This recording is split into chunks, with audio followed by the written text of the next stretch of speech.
Join me in the pledge, please. Pledge allegiance to the flag of the United States of America and to the republic for which it stands, one nation, under God, indivisible, with liberty and justice for all.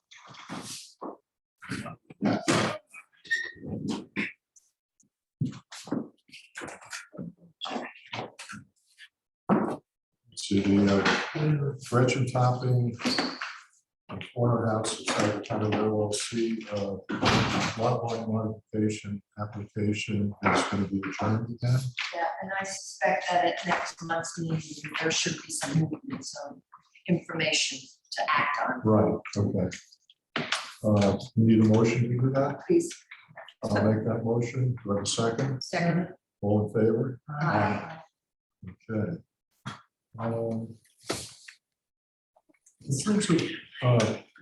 Let's see, this whole business of special events and the wedding going on, is that going to be under new business? Do you want to change that in? Or let's talk about it later. You can, under new business is the application itself Oh, for the, okay. for that particular event. Well, we're gonna go through this quickly. I would assume anyway, this meeting. I mean, not super quick, but Yeah, okay. Let's go on to the minutes. Have people had a chance to look at the minutes from the, oh boy. That's Do all these at July. once? Those are July. I still owe you August, which you'll have by next week. So we're going to approve July You don't need 13th. to approve today. Today is only your work Oh, session. okay. So No this is- approvals? you don't Okay, need to approve them this week. You can do it next week. okay. Well, make the pointing, reading, and letting Brody know if there's something you think is way out of kilter. Yep. Let's see, we got in the Southampton Town Police report for August. Carrie, is there Yep. anything, you have a chance to look? or- I did. Oh, wow, okay. We have interesting items, 3 arrests and a gun was. I don't know what happened with the gun, but anyway, yeah, what do you know about it? I know nothing. Oh, I know nothing. Sergeant Schultz. Love that show. Love that show. the burglary alarms pretty much stay the same and most of them are false. Carbon monoxide alarm fires, most of them false. And let's see, vehicles. Noise ordinance, of course, it's out August, 15 of those. And some parking complaints, haven't had any until August. And traffic stops, 120 as opposed to 188 in July and 103 in June. But 3 of them ended up in arrests, I believe, excuse me, was reckless driving. On page 7. Is it just set a traffic stop, cleared by arrest of an adult. And then on page 8, it's traffic stop again, cleared by arrest of an adult. That was on Sag, Maine. The other one was on Montauk Highway Town Line Road. And then 27 was a reckless erratic driver on Sag, Maine and Montauk Highway, cleared by arrest. So the police have been all over the place, so it's not like they stick in one spot, and so that's good. And Okay, thanks. Uh, Go ahead. I don't know whether questions are permitted, it's just kind of a You're section. not, but you're special. Thank you. And this does have to do with traffic in particular. John, just identify yourself, please. John Crane, 144 Town Line Road. I'm curious if we have a history, if we track the history of traffic stops in particular, whether we can look back over 12 or 24 months and see what the pattern is. Part 2, do we have data that breaks it down at all, because we know we have certain roadways of concern for traffic safety, of more concern than other roadways. It would be useful to see going forward as we try different things to smooth the traffic, calm the traffic, make the place safer. Are we having an impact or not? There's an old business maxim, if you can't measure it, you can't manage it. Right. So it would be helpful if we could have access to that kind of data, or perhaps all even right now here. begin to track it. It's all right here, it's just not split up. Okay, so we've got the raw data, but we So don't let me have. just explain what the board looks at. Sure, The police track the Toronto 48 car right, by, calls.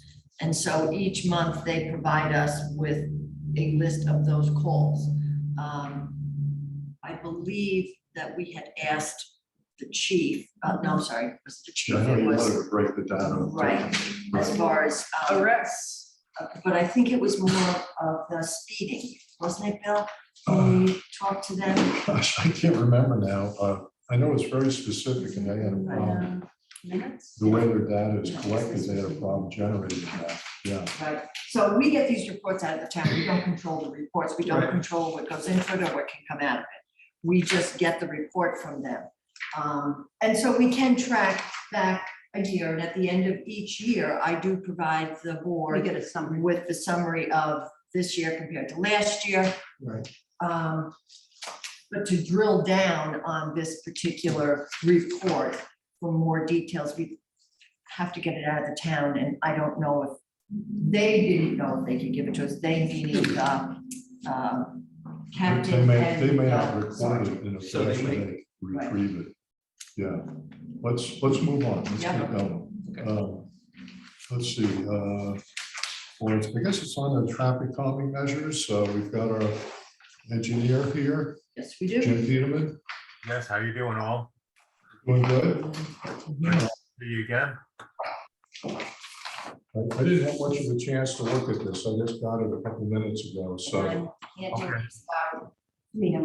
Right, this was just received this morning. Yeah, I've got, Records. yeah, Well, Bill, basically I put together, some preliminary estimates for these speed tables, the 5 speed tables that you and the board had asked us to look at. I used the Suffolk County requirements contract. The installation of these type of speed tables or bumps or humps is all handwork. So the price per ton actually, goes up a lot more than the production asphalt you put down with the machine. sure. So you see, Brody just handed you out probably the estimate. Just a preliminary plan that I marked up for the location.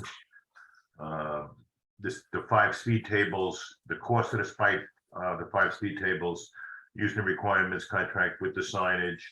The neat total right now is 42,000. I just put a 20% contingency on it because No, total, Total. For Sag Road, For how many? 5. 5. well, there's 5 total. There's Bridge Lane and Seascape Lane. There's 2 speed tables going in there, and then there was 3 additional that are actually shown on another set of plans for Sagaponic Road. I ran these estimates independently. I did an estimate also, for the board's purview, because Bill had mentioned the possibility that the village board may consider the reclamation and repaving of Sagaponic Road from the village line to Sag Main Street. So I threw a preliminary estimate together so we could toss that around. We'll just stay on the speed tables right now, but the speed tables are shown on page 5 of the Sagaponic Road plan. I wish we had seen this before, I just got only it because this we're morning. trying to find things. Just got it this morning. So this is, So the hang on a minute, Jim. So the documents that you have in front of you came in 2 different emails. That's why I put it that way. One of them has to do with Sagaponic Road and the repaving, which has the pictures of Sagaponic Road, which includes the tables on Sagaponic Road, the Ah. proposed ones, Oh. and Right. Lane, and Sag Main Street. The other one has just the picture of Bridge Lane tables. So we gotta go back and forth on both of them to see all the pictures. Okay? Okay, And so when these speed tables are installed, say on Bridge Lane, they have to like cut into the current pavement to get the width of the new speed table below, so it doesn't get picked up by a plow or? is that- Correct, Bill. That'll actually be it's a milled, it'll be milled on an angle with a small milling machine for a butt joint. So there'll be a key in there, like a 3-foot wide key. Yeah, okay. And it will not extend to the edge of the pavement. That is Won't interrupt the flow line of the stormwater there. The Okay. main hump will be in the travel lane itself.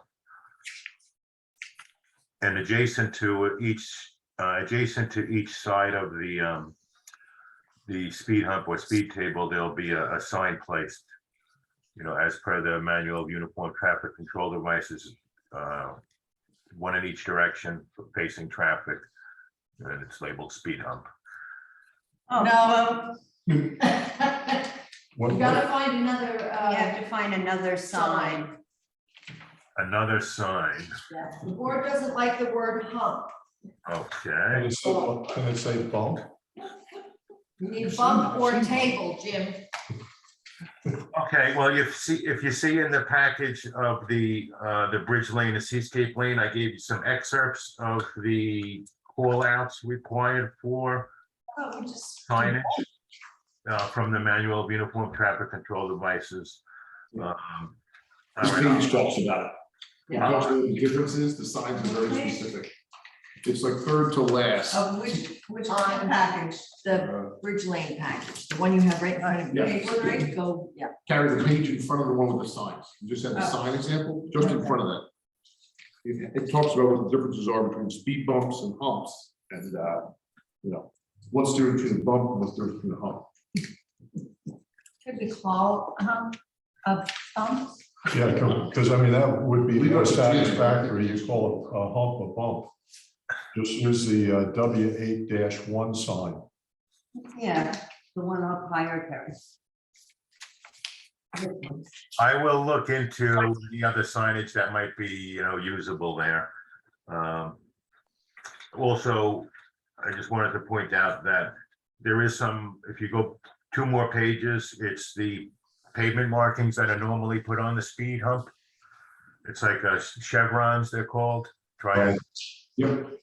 And then on the next page, there's advanced warning markings for the speed humps. And they're just basically like white lines that are 1 foot thick. And they gradually get larger as you approach the speed hump. Interesting. That's to give the advanced warning to the driver that that's not only the sign, but advanced warning in the pavement markings.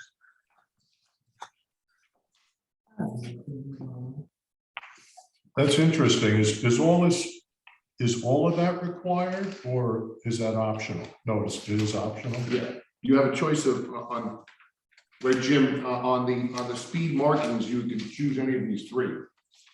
Correct. On the advanced warning, that's optional. Oh, okay. Well, my assumption is if you're in a 25-mile-an-hour zone with a speed table that's rated for 25 or 30 miles an hour, and you've got a stop sign coming up, minimal warning is probably adequate. Yes. I just wanted to show you the options. The fact that these speed tables are placed in close proximity to stop signs, would lend itself not to add these, but I wanted to show you the options that are available. There's typically like a speed table or a speed hump would normally be put midway between 2 stop signs to try to slow traffic down between the 2 stop signs. One of the big, if we place one in isolation on one of the big runs, like on Daniels Lane or Parsons, or we did one of those, then you'd want the advanced. I see, right. Yeah. Okay, depending on location. Yeah. Yeah, good, okay. Where are they located? Where are we located? And what are the locations? I'm missing something here. Well, if you go to Bridge Lane at Seascape Lane, they're approximately 120 feet east and west of Seascape Lane. They're in a red marking. The stop signs there, right? Wait, yeah, I mean, after we finished talking with Jim, I actually wanted to bring up a subject because I don't know if it's the right time. For About the stop sign. So I'm for speed tables and slowing down traffic, but I live on Bridge Lane and those stop signs work. They worked. And I actually, I look every day, I pull out, and I actually don't believe we need to do speed humps there. And it's, visually, it's not great, but I want safety and I want people to go slower, but those stop signs really work. I haven't had issues with people speeding down because there's stop signs right in the middle of Bridge Lane. So I don't know if we need them. Last meeting, it sounded like a good idea. This meeting, I'm like, it's been there over a month and it's very successful. I agree. I feel, because I transfer that way, that it's been an incredible change. Yes. And it's only been a month that the stop signs went up. So you're right, last meeting, we didn't even, or we had them for maybe 2 or 3 days. Yeah. So, And I know we wanted to put some places to try, the school's ideal because obviously that's a place where people have to go slow no matter what, but I don't know. I changed my mind about the Bridge Lane speed humps. my experience, I stopped once when somebody didn't stop at all and just went through at 40. On Bridge? Yeah. Well, a lot of times, I think in the beginning, like Barbara Bornstein was saying, people weren't stopping up there, they're not used to the stop sign. But I look so specifically because I'm so, it's a very important issue to me, and it's been extremely successful. I don't know, I personally, I'd like to see them, and I think it's to have introduce people to it as they enter the village. I think on any road that enters a village, somewhere near it, you should have something like this. To me, ideally, at some point down the road, I'd like people to realize that there's someplace different than the rest of the town. If you read the Southampton Press or the East Hampton Star, and you see some of the letters with people, there's always a letter about either speeding or some kind of traffic hazard. And I think our little rectangle, we can do something different. And I'd like people to have a sense that they're entering something different, where, it's not open season to speed, that there is a reason to slow down. If you're drunk, if you're high, or if you're late at night and you don't want to stop, there's something physically there. What's the triangle we're talking about? The village. You're talking about the village. You said rectangle, right? What? Oh, rectangle. Oh, sorry. The village, it's 4.5 square miles. It's this little, that's us. Okay. And there's a whole bunch of things that I like to see, and I'm working on the side with people like John, getting people who are walking and bike riding to wear colorful clothing. Almost every time I go to the beach at night and come back, somebody's walking down the road on the wrong side with dark clothes on. And my wife will not drive. She says, I don't want to run over somebody. And there's a bunch of angles that the citizens can take part in and which we can do. And, our end of it is really the physical thing where, we force people to slow down. We make them know that they're in the place that you're not going to speed. Not because there's enough police. Budget wise, we're not going to have 12 cops in Sagapon. You're not going to have a police officer on every road. But You don't need 12 cops. You might need 2 or 3. 12 cops is an exaggeration. I know, I'm Yeah, exaggerating, okay. but, you know, when you get into, I don't know what Don was looking at when he brought up having constables and all this, but I know it was a big number. And I don't really want to delve into I that. don't know anything about constables. Well, Yeah. And a few years ago, there was a move to move out of Southampton Town Police and get constables here to have more police coverage. Mhm. And I think part of it was just a move on his part to try to get more police coverage from the town. I don't know the inside workings of it. I just showed up for one of the hearings protesting, saying that I didn't want, you know, I felt it was important for us to support the Southampton police because they cover the commons where we go to shop. So why don't we want to support them? Yeah, I Yeah. agree with that. Well, originally, we looked into it because the amount of taxes that the people in Sagaponack were paying Right. were way out of proportion to elsewhere in the town as far as the police protection was going. And the police were kind of the town was kind of dragging their feet on even giving us one officer per shift to cover. And it was kind of an effort to get them to listen and say, you know, we deserve to have some officers here. And it worked. And in the long run, it worked. The police department agreed that we were a long way from having an officer, you know, enforcing the street laws in Sagaponack, because the nearest officer also had to do Bridgehampton and parts of Watermill and North Bridgehampton. So in the long run, it worked. It turned out it would not have been feasible. I think there was a problem with, we even looked into having East Hampton Town cover us, since their headquarters was so much closer than Southampton. But there was a problem with the state, right? I mean, No, everybody was willing to hop on board and help us out. yeah. Yeah, we had, So but, yeah, but in the long run, I think we ended up winners all the way around. We Yeah. got our officer. We certainly could use two, but then again, one's better than none. So it worked out by just inquiring that the town and the police department said, you know, you're right, you deserve a scepter, and we got it. So, I mean, we had to negotiate out of a 3-shift in the winter. But in the summer, we have the 3 shifts. And then our next step would be, of course, to get the 3 shifts year round, you know. And Right. that's something we can negotiate. But we could renegotiate, you're right. Yeah, we can negotiate that. Now that there's so many people living out here year round, it's a good thing and a bad thing. The good thing is they're in their homes and their homes aren't vacant like they used to be, just up until the pandemic hit.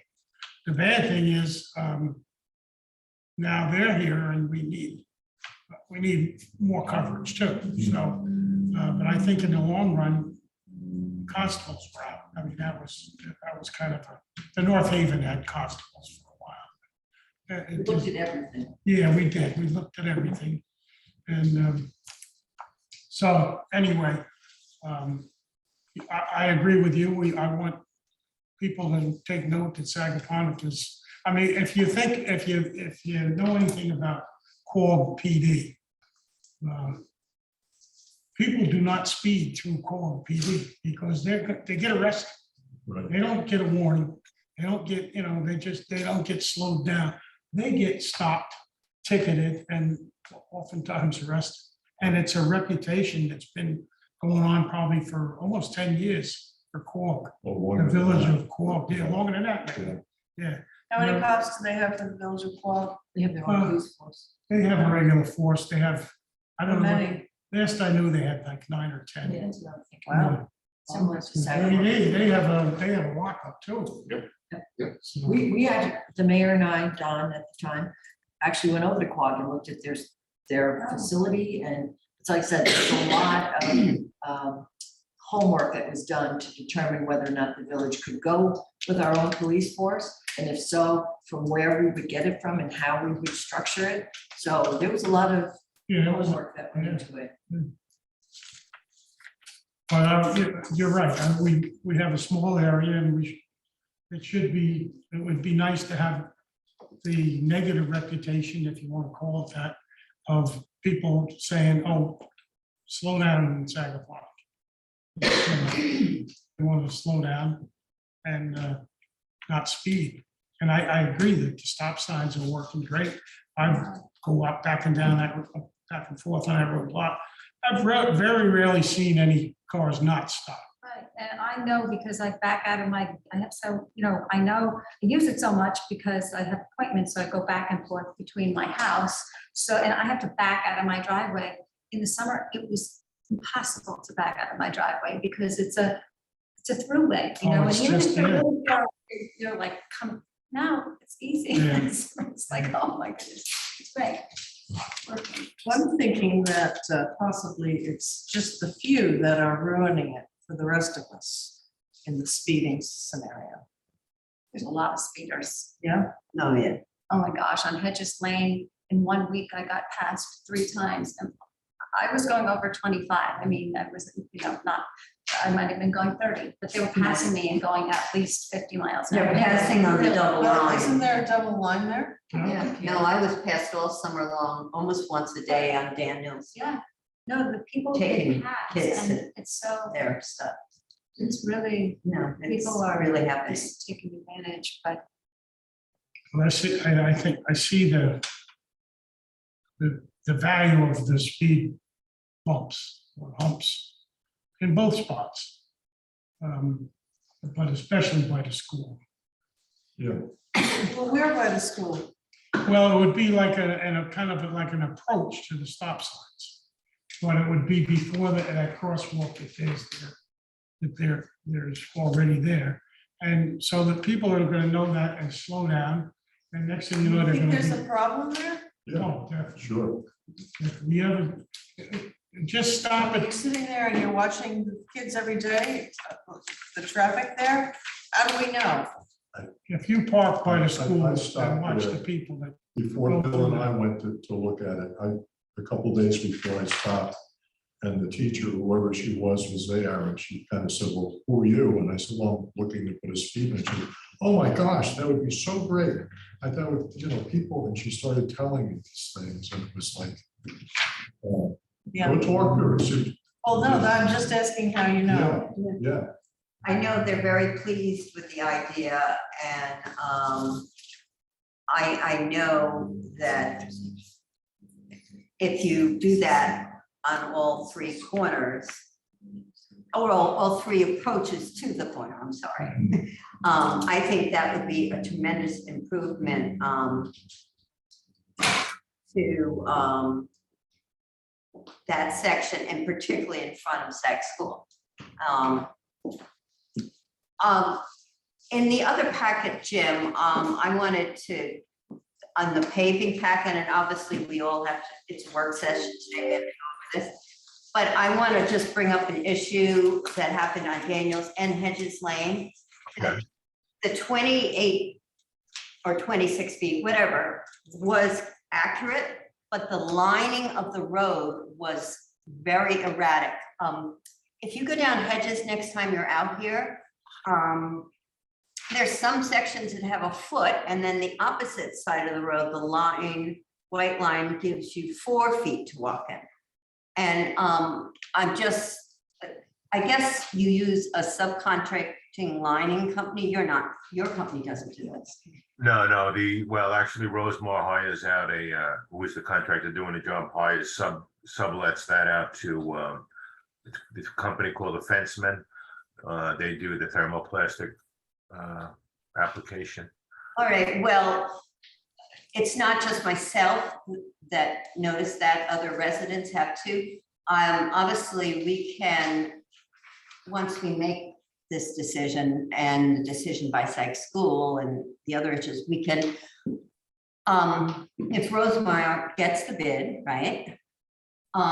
We can specify that the line painting or has to be specifically what we're asking for, because it clearly isn't.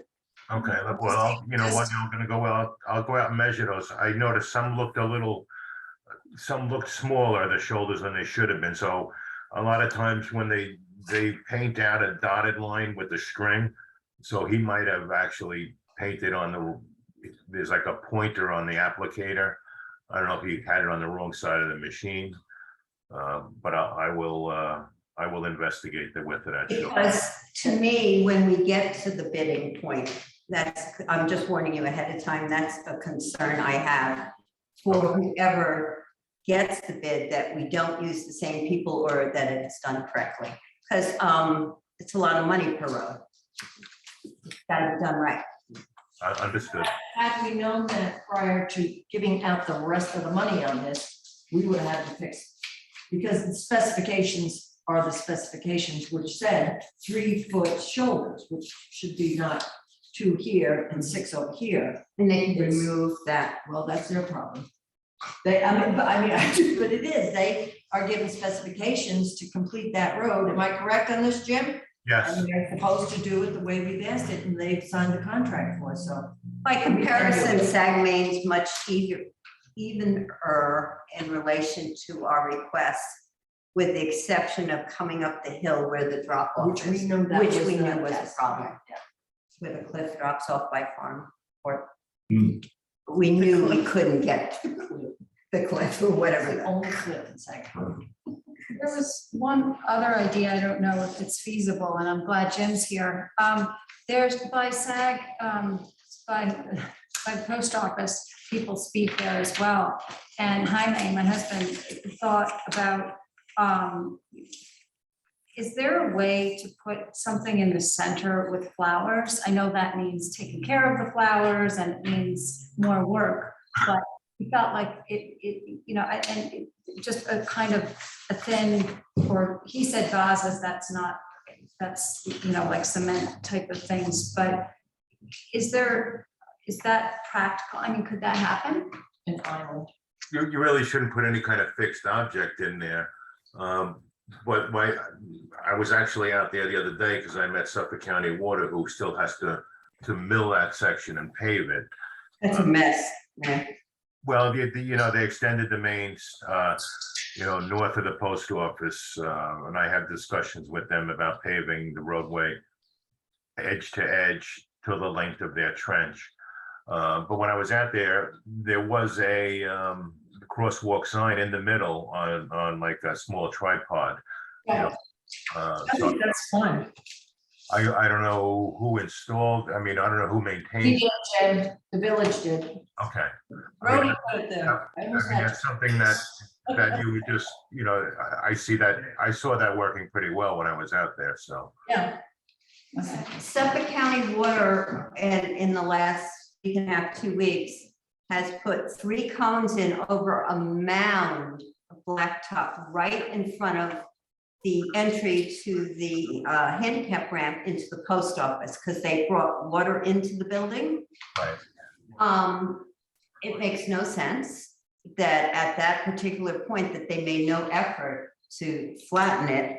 And if you were in a wheelchair, you might have a better shot if you had a cane to get over the bump or around the bump. You would have difficulty maneuvering around that. Has So, anyone called? Is that out of there? That's still there. no, it's I don't not. think Authority to see if they're I gonna don't fix think it? they're done. Yeah, but Lisa's right. That should not have been placed in a handicapped parking area. They're wrong on that. They could have moved it to the north and put it there, but I didn't realize it was still there. So Jim, we'll have to get a hold of them and tell them Yeah, to we get will. out of there. I actually was While talking we to, have you on camera here, we're gonna give you all our thoughts. okay. No, I was actually talking to the water authorities. He has to go back and get a couple of more answers for me. That has to do, with some other permit work that they had proposed. I just wanted to make sure that everyone had connection. It's a long story, too much to get into here, but Rhodey knows what I'm talking about. There's a lot of Suffolk County Water Authority permits. They want to install a lot of main. So, and when they do need to go in the roadway, they're going to be milling it 2 inches and putting 2 inches back. And I'm trying to keep them off any of the roadways that we've paved in the last 3 or 4 years, and I think we'll be successful with that. So there's a lot going on behind the scenes with Suffolk County Water right now. But I have the best interests of the village, at hand. And I'll back you up on that, Jim is, and the mayor's also seen emails going back and forth, so. Yeah, I get all the emails, so I don't get the phone conversations, but the emails are enough to give me a headache, so. So can we have the opportunity, since we just received this information, to Yeah. read it all? And Oh, then, since this is a work session and not a voting session? Yep. And then we, Oh, definitely. The reason we have a wild estimate on Sagaponic Road is because I misunderstood. I thought there was some plan to have that repaved. And then Rhodey corrected me later after she found out that No, But- it wasn't that. This is where you start, right where you have it. You're doing the right thing. Right, okay, that actually we don't currently have a list of prioritized roads in terms of paving. And then I was jumping ahead a little bit, so, but anyway, Not- Jim said that this is like not where he went out and spent a lot of time on it. He just pulled numbers out of other bids to give us a ballpark price on it if we should decide to do that road. The thing that I really want to get done is to get the speed bumps and humps in. So we have a reference point for something if we want to do it in the future. a test point. Yeah, I mean, something like the speed bump is very appropriate, I think, for the school. I mean, it's basically, we're gonna duplicate what Sag Harbor did on Glover Street, I think. And the speed tables are the thing that I saw down in Naples, which you could put anywhere because they're more speed friendly. They're more tuned to, a traffic speed that we want to see here. And they're only punitive when you're doing really excessive speed. And that's the thing we're looking to cut out, is the people who think they can go 50 or 60, or the guy who was going 80. They're going to have more of a problem going over them. So I think it's good to know what they are and how we can use them. Anyway, that's, my thought is the 5 units, yes, and the other thing we need to put off. We really need to get out and prioritize what road needs to be done next.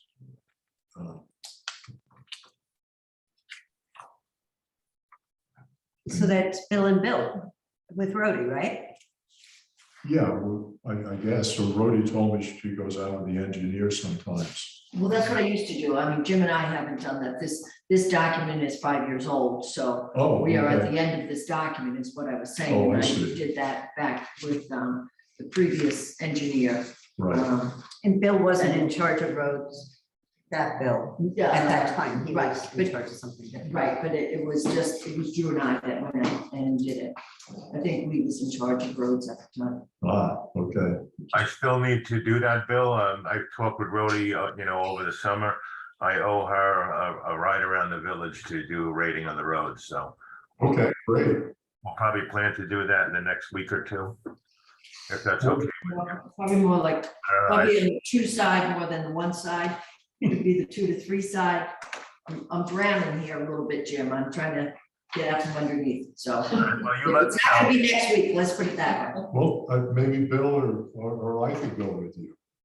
Unless you Gotta work want to have your this- fingers in the asphalt, You gotta work my system, your I assistant. can't get up right at the moment. But just know that the board has discussed that the main thoroughfares that we have in the village are all done except for Sagaponic Road is Should be Sagaponic 21 Road. and Sag Road. Sag Road. Those are the only 2 that we haven't done. The rest of the roads are all the cul-de-sac roads. Well, narrow lane east. But that was done just before we became incorporated. Take a ride on it. Right, well, that's what I'm If we saying, get the and we've been detail working, incorporated since two thousand and We five. actually get the trucks to go down that road, Right, we'll fix it right up. right. We So, but that's what I'm saying as far Yeah. as that, and Sagaponic Road was one of the roads that the board had talked about doing. And I was trying to pull it up to tell you what the condition letter is on it. Oh, I see, okay. Pull it up, but anyway, it's up to you, if that's the next road you guys want to do, you have the estimate for it. Okay, And if you're going to consider the tables, that Well, that's certainly what I would make thought. sense to do it at the same time. I mean, if we have the road repaved, it's much less expensive to put the table, that speed hump in it. Or bumper, Well, yeah, if you're doing the hump during the installation of the resurfacing, it should be a lot cheaper, yes. yeah, okay. All right, are we through with Jim? Yes. Any other questions? Thank you very much, sir. Okay, no Appreciate problem. it all. Thank you, Jim. So Bill, I will talk to you about maybe driving the road next week, maybe we could do it in a couple of days, it's up to you. Sure. Okay, All right, so I'll talk to you then. And I just I gave you guys these estimates just so you had something to grasp, with this. I know it came out of the blue today, but I knew you were gonna be discussing it, so I wanted you to have some. no, that's great. No, I appreciate it. It gives us the ballpark. I mean, I don't know what taxing a district it was, but they were talking about 15 grand or 10 or 15, and this seems a lot less expensive than that, so. I know it varies a lot from state to state and location to location. Yeah, the requirements contractor we're using, the prices, like I said, the prices per ton for handwork are high, but it's all prevailing wage, so it tends to get high.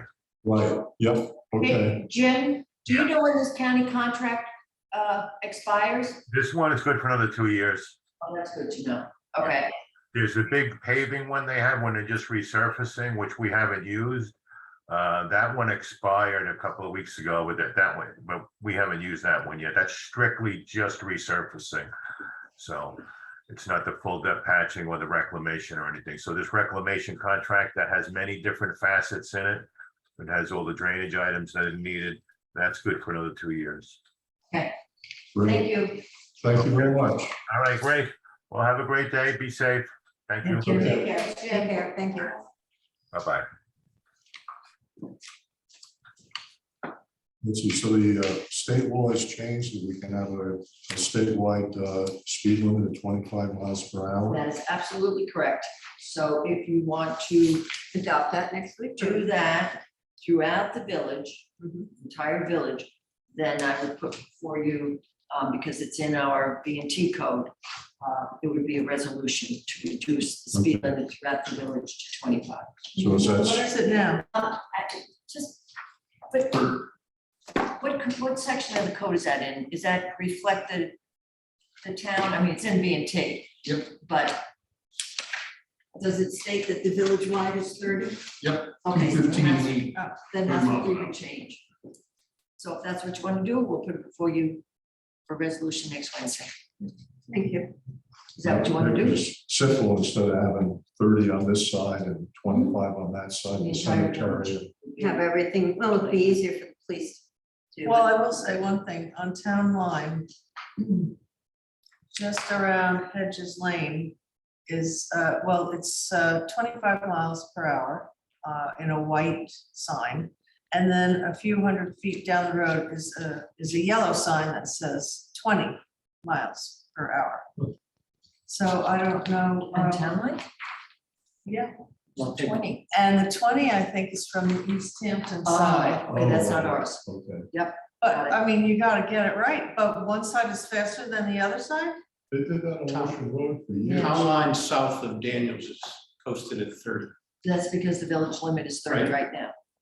The yellow sign is caution, a recommended speed. The legal sign for a speed limit Is is white. black and white, yeah. Well, that's something I never knew.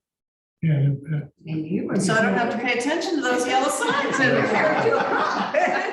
I'm not gonna listen to your suggestion.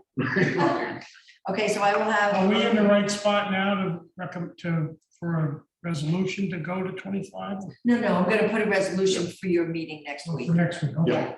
I just didn't know if you wanted to do it. Yes. That's why I wanted to put it before you, Yeah, before we brought it to your. Just choking everybody, Carrie, we're choking Keep moving. them. Truck route. Truck route, yeah, we need to get a sign up, we have to do something, I guess we have to do Right. something. So that's another amendment to your That's why they didn't put up meeting. the truck speed to a I sign. spoke was with the because- town, and the town is, highway department, they're Okay. ready to put it up. But because we don't have anything in our code that this is a truck route, Mhm. they couldn't put it up yet. Okay, Ah, okay, So if you want, yeah, I mean, we've talked about Yes. this, right. yes, put it on narrow lane, so it would go, anybody going up Sag Road to get them away from the bridge, where you can only be a 5-ton, it will shoot them down narrow lane, so that's where the truck route will be. yes, Okay, so that, again, I'll have a resolution if you want to do that at next week's meeting. coming the other way from Narrow Lane onto Sag Road, they need an arrow and a truck route sign, because otherwise they make a right turn. and That's go over the correct, so bridge. all of this will, all those signs, once we get these. From both directions. All the signs. The we put in. non-sag direction and the Right. electronic. That yeah. sounds good, okay, Okay, I have one more thing to say about the stop signs on that road. You got them to put a sign up to say, stop sign coming. yes, It's like 30 feet away from the stop sign. Shouldn't it be a little further away, or am I all wrong on that? I don't know the specifications, I just asked them to put some indication that there was a stop sign coming up or. What do a- you think? Do you think it's too close to the change stop in- sign, or is it I enough? think it helps, Oh, I'm not saying I don't want it. yeah, yeah. I'm saying I think it's too close to the stop sign. It's not giving you enough time to. Didn't they, before that, they have, it says new traffic pattern ahead, and then they have the I think they're two the sign, signs, right? yeah, they've got 1, 2, and then the stop sign. Which way is the new traffic pattern sign? Heading to Sag Harbor. Heading north, Oh, well, they've got it coming south too. Yeah. right, both of Yeah. them, they They do. got it both ways. And also I had the trees trimmed over there, so now. we can move Yeah, I the saw bridge. that, good. It's much clearer, so that's done. New business permits. All Wow, right, there you let's go. start with Wolfer Estates. Their annual, I don't know how many years they've had it, you know, many years. Could be 20 On years. October 8th, Saturday, from 12 to 5. Actually, if you just hold off 1 second, under new business, under A, Oh, yeah. you'll see the amendment to section 197-6. The governor came down with that, we got notification that the governor signed legislation that would raise the senior citizen and disabled person's income allowance. So our code, we allow for that, our code has it in there. So if you would like to mirror the state and the town, then you would have to do that by local law. And What do we have to do with the income of these people? that's how their exemptions are calculated Oh, okay. for the assessment. So of if the we don't property. do it and they live in Sag, they risk, well, they wouldn't be able to get the benefit of this. Not to this extent. They raised it 10,000, I can't remember, about 10,000, I think, wasn't it? If we didn't raise it, they would get punished. Right. And we wouldn't want to do that. Right. Okay. And the fact that the town is, we're not an assessing unit, and the town is our assessing unit, it makes it much Much more easier. To be the same. So, So we need a hearing on that. this is a public hearing, Right. yes, so we will get to you next week. Brian and I will get that for October. the October meeting, correct? So we'll have I don't think we'll have one person that's a senior citizen being against this.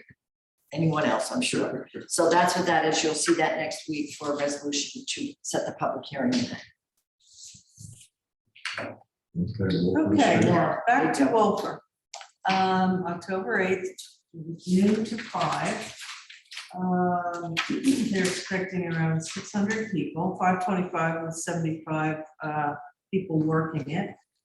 It's at, it's not at the, It's at both of their properties. oh, okay. They use the big vacant property for all their parking.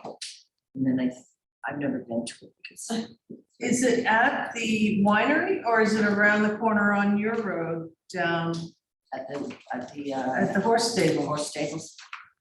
That's what it I'm not looks like. I'm not to me. sure, to be honest with you. Oh, no, this Here's the is, entrance. that's, yeah, so this, yeah, so they come in on the vacant parcel that just got subdivided. And this back here is the end of that, and that's where the parking is. And the event is, let's see, so here's all the vineyards right in here. So it's on the back side of it's the east side of the vineyards. Okay. So everything's pretty much contained. Well, it's totally kind of in the middle there, and it's never been a problem on the road or any other place. Okay, the 400 vehicles they're expecting. The activities are lunch, barrel rolling, grape stomping, games, and live music. There will be a ballet company, Herman Lamison, excuse me. National Waste will be the refuse people. Portable bathrooms are going to be had. I don't know how many. It says one regular, and then it says a handicap portable, and then it says 24-foot trailer with 8 stations. Is that what that says? I can't really read it. Yeah, 8 stations, so Okay. it's one of those trailers. Okay, and they're gonna have a PA system with a live band. Any questions? Do they need, would it assist them being October 8th around the corner rather than waiting for our voting meeting that we look at, do a resolution today? Yes. Yeah, but it's up to you. I recommend that we pass this permit. I'll second it. All in favor? Aye. Okay. Now on to the hot item. The Berkman wedding on Daniels, October 1st, it says 5 p.m. Charlie McGardle is in charge of contact information, and he's also the valet company and security. There are 400 people coming and 75 people working the venue. It's a wedding invitation only, 200 vehicles. Norsec is the refuse company. There will be a DJ and band. And I guess many tents. It says see tent permit application, but I don't have that here. You don't. And also, Isn't it 11? it involves 3 properties, and Rhodey can expand on all of this, I guess. If you'd like me to, sure. Yeah, I mean, I think we should. So the learn. history on this is the owners, Berkmans, came to me last fall, told me that their, I can't remember, son or daughter is getting married and they'd like to have it in their yard. And I said, that's fine. It's in our code. It's exempt as far as getting an assembly permit. But as I've explained it many times to you, that even though it is exempt, I asked them to give me some details to see whether or not it actually bumps, in my mind, up to having them require an assembly permit. So they told me it was over 400 people. So I said, yes, you are going to have to get an assembly permit. You'll have to get 10 permits. So I told them all of that. That was last year, it was a year ago. And so we got the 10 permits and the assembly permits in about the same time, about 3 weeks ago. And Charlie McGardle is the one that put it in. And when it came in, I said, I remember having this conversation. Actually, we got the 10 permits first. And so this application is late, absolutely 100%. So they paid their double fee. How many tents? I think it's about 11. And so the fire marshals are already working and have already been to the site to make sure that all the tents are being put up as per code and everything is safe. So that's the history and all that. Also, the parking is going to take place between 4 p.m. and 2 a.m. And also the reception is very close to the road, not that. It's on the front part of the Macros property. Yeah. So do we have any comments and Yes, chat about this? do you want to do board first or audience, or how do you want to go? Oh, we don't want to keep you here forever. Would you like to speak? I know you've got an opinion about it, so. Yeah, well, do you want me to stand up? I'm here a couple, well, it's my second time here in 15 years, but, You can just identify yourself. oh, sorry, I'm Lorna Please. Bear, because you're not, I also live on Daniels Lane. So, I guess, not a freaking complainer about things, one is public safety, the second is this. And the reason why this bothers me is not because they're having a wedding. You should all be allowed to have a wedding, or mitzvahs, whatever it is. The size of this and calling it a tent is definitely not what's happening. If you've driven by, it is a metal structure. It is being put up starting last week, which is 3.5 weeks before the event. And so to me, that alone, plus the 11 tents, just because, the neighbors, the 2 neighbors or 3 neighbors decided they could share some lots. I think there has to be, and I don't know how other boards or other towns do it, there has to be some sort of rules in place, because for a variety of reasons, just putting a tent up is one thing. Putting a metal structure that is built 3.5 weeks, which is 1/12 of the year, is setting a precedent that then, what if I want my daughter's sweet 16 to be a month long?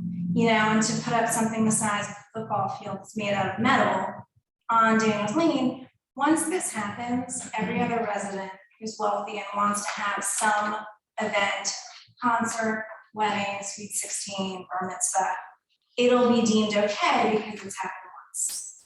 And that, I think, is going to be kind of a trickle, in my mind, a trickle effect. Safety wise, it's right on the road. All week long, they've got forklifts. They're building, a stage the size of a massive concert hall. So I think you have to look at all of that and just say, is that fair to other residents? 2, is it safe? 3, it's not just a tented wedding. For something of that size, there has to be some sort of, protocol. Whether it comes to the village clerk and they sign off on one tent in the backyard, that's one thing. Above a certain size, it should go to the board. It should go to a certain, there has to be, this is not my specialty, but that's one of, a lot of the issues that I have. Because what if I just wanted to, put a giant metal structure over my pool for the month of January? Would anyone mind? I mean, it's really no different. If you break down what they're doing, if you look at it, it's not a tent. It might be a tent to a tent company, but it's not they may have 9 tents and 2 venues. To me, it's a wedding venue. If they wanted to create a wedding venue, it has to go through a very different, chain of commands for that. A lot of these, and there's a reason for that: safety, fire hazards. Wildlife, for God's sakes. There's a lot of those things. Had they set up on a 20-acre place in the woods, you wouldn't be on a main road with people forklifting for 3.5 weeks. I have serious concerns about this being a tipping point for other events and safety. So you're talking about future.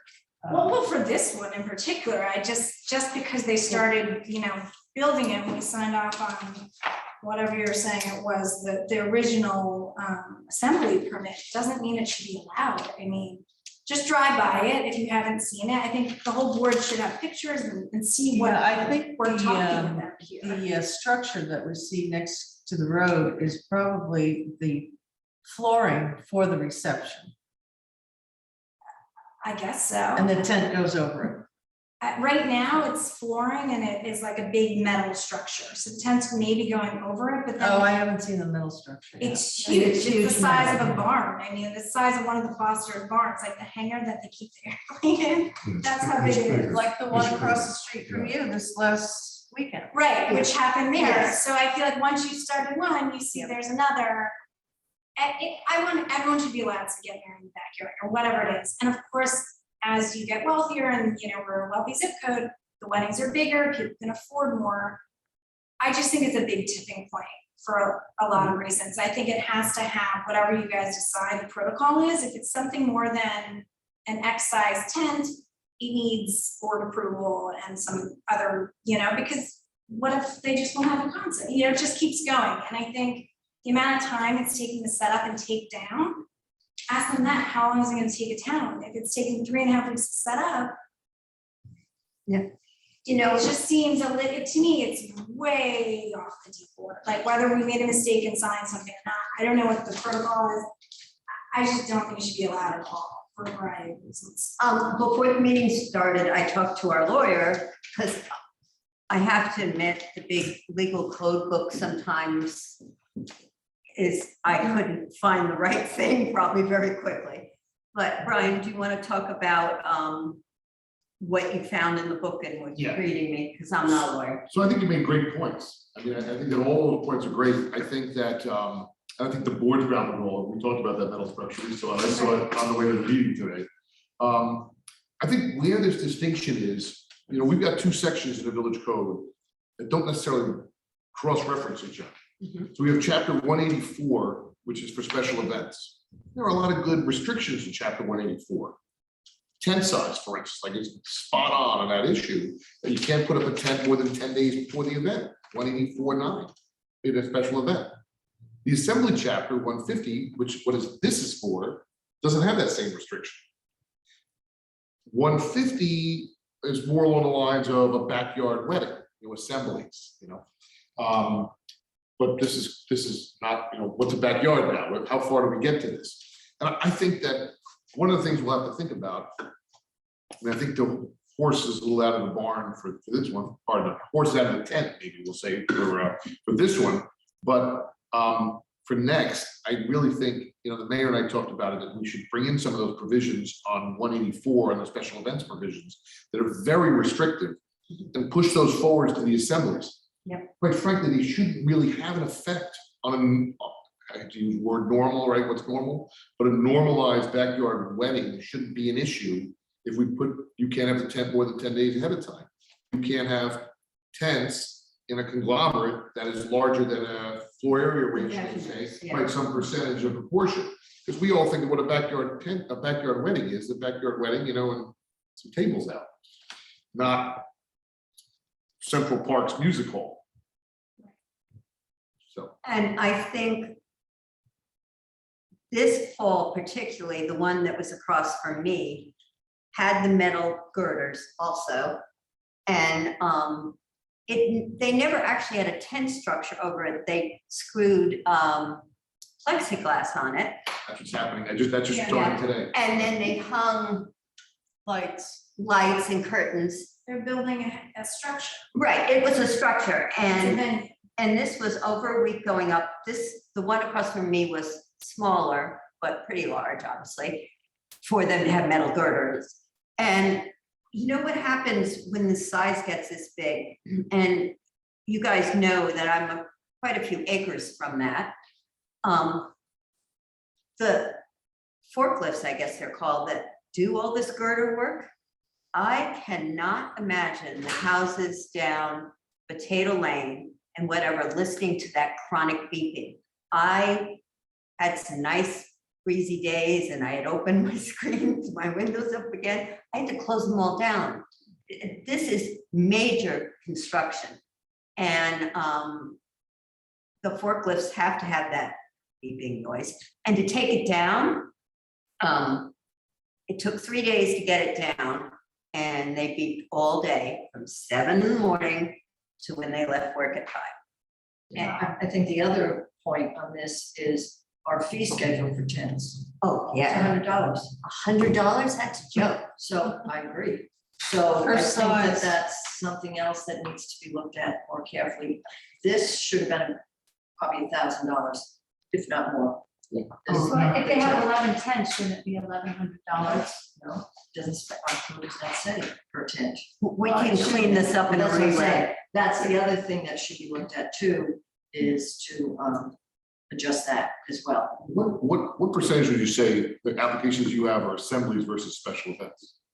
Oh, far more assemblies, special Far more events, so. because the special events are so are restricted. on public property, so it's the races, the bike races and the foot races. Because we don't have any public property other than this one, other than the little thing down at Gibson Beach, but that's, yes. Which comes back to the point, that this is an assembly permit, which is very lax, because I think the concept of what a wedding really is, but a wedding is specifically exempt, Yeah. as a family event, but a wedding is a family event. I mean, 400 people, that's a lot of people.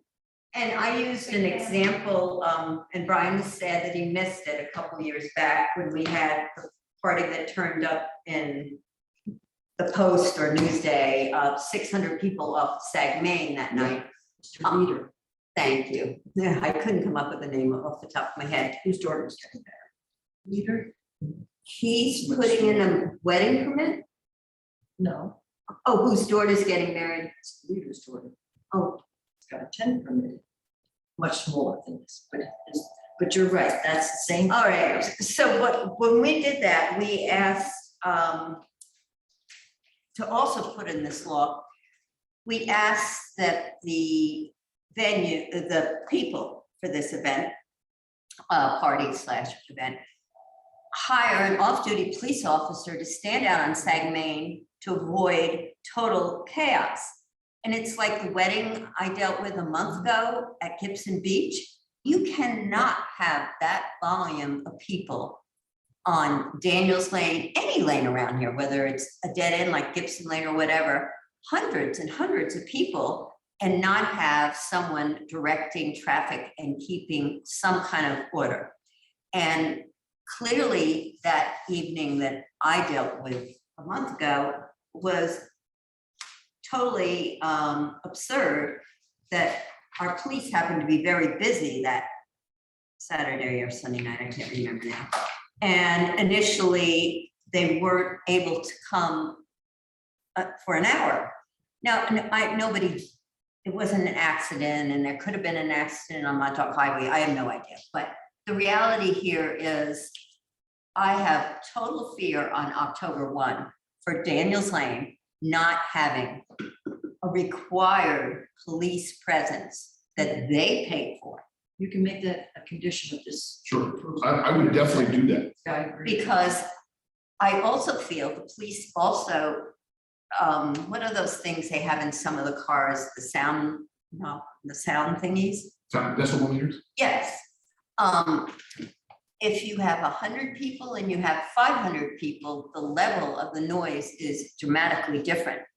And again, we're flat and you hear things for miles around here. And It's more the bass sometimes than the volume of the noise but I that think travels. our code enforcer, who we rarely also carries one of those sound thingies, who we rarely call to deal with, correct? Should monitor this event because this is huge. We can ask them to, but they have 4 employees throughout the town, I think. Let's discuss it with code enforcement. Yeah, One of the things we can definitely require is having the police yes. to enforce I it. think 2 Yeah. police, Yeah. not one. Let's- You Two. need that's 2. fine. That's Yeah, fine, Two, that's fine, just They because the need- size of it, there's no question. But I two. mean, like, here's examples why I think we should really combine these 2 sections on assemblies and special events. And I'll talk to Rhodey about, how this looks like administratively. But these 2 conditions you would think would be in assemblies, but they're not. But it sounds like exactly what you were talking about, Lisa, what you were just talking about. The sufficiency of arrangements made by the applicant to control traffic, parking, noise, lighting, refuse, including the impact of the event on a safe and orderly movement of traffic within and contiguous to the event. When you arrive at a wedding, if you're generally within there within 15 minutes, right? The polite quarter hour, that's going to be a major impact at a starting of an event. The frequency of the special event, whether it constitutes a use of the property compatible with its character or that of the surrounding area. Those are all provisions that are in special events, but not in the assembly section. So we need to clean up our act. Because it was designed for the small events, Correct. and it's just not And that. so we do a lot of regulation on public property, special events, bike races, all of those things. We don't. Oh, we really never regulate. had to. Right. And now we clearly have to. Now we've had two that really. And can you throw another condition in there? I know it's annoying, but the reality is lights. I was just gonna ask about the Because lights. the tents across on Trees Lane were lit all night for 4 nights prior to, and only went down the night after the wedding. That's so. Because they odd. probably started undoing generators that next day when they were undoing. The lights should not be on Daniels Lane, those, because the plexiglass roof is the same type of Houses thing. around the magnifier. It's terrible. It's terrible, like Lauren mentioned, for the wildlife, it's the birds, they're migrating. It's terrible for the birds to have that light at night. They Yeah, get the attracted, architecture they get- review board yeah, spends a lot of work They do. bringing down the size of the windows or covering windows and all that on houses. Absolutely. And this really jumps out. Well, I think these people have to, that's gotta be something, and maybe the worst side of the tent for certain things, but I think there still needs to be regulation. It's just not fair to the Some neighbors. restrictions have to be put in place in order for the permit to be approved. Yeah. And These two are fine, I mean, that's Yeah. fine, we can absolutely require the police coverage, they will pay the police directly. And the lights The can't lights stay have on. to stay, Off. turn the lights off when you finish. Right. And they can't be on until the event, Exactly. often at a regular time, dawn to dusk. Yeah. You know, but after dusk, they should not be on. Shouldn't be on only during the event. Yep. And then only during the event. Yep. But the prelude to the event, they should be off at dusk. They should be off. Are there lights? A working day. time. Workday, yeah. I haven't exactly. seen any, no, I don't think there's. well, they don't have all the roof, the plexiglass, all that stuff. Oh, there's lighting, yeah, I've got the It's- electrician is talking to the fire marshals. I don't know what the scheme, the whole layout is, but I love the plastic roof on That's scary. today. So do we need to decide on like a number of attendees or something as a trip for this? I mean, if you say if you're gonna have over 50 or 75, yeah, I think that's important. Yeah. I think that's important to put in there. I would Right not now- let it getting over 75 because I think people have excuses for everything. And if you keep it that we monitor this better, yeah, 75, someone could have a family. It's horrible, we keep saying normal, more normal family event. And it would work within the realms. Brian, before these people get their permits from us, what we just outlined that we can do something about before we change the law. We all know you gotta write us a great new law. Yes. Would it behoove us to have Brian also outline some of these things in the tent approval? Well, Pending, I think so too, yes.